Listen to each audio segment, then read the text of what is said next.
எல்லாருக்கும் வணக்கம். இன்னைக்கு நம்ம வீட்லயே சூப்பரான குழந்தைங்களுக்கு பிடிச்ச பானிபூரி ரெடி பண்ண போறோம்.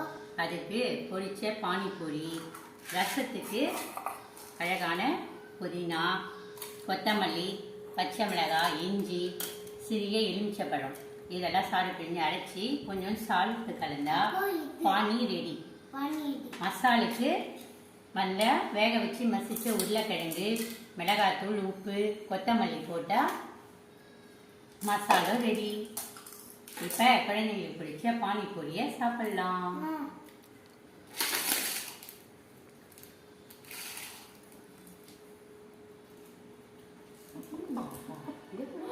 தருவாங்க.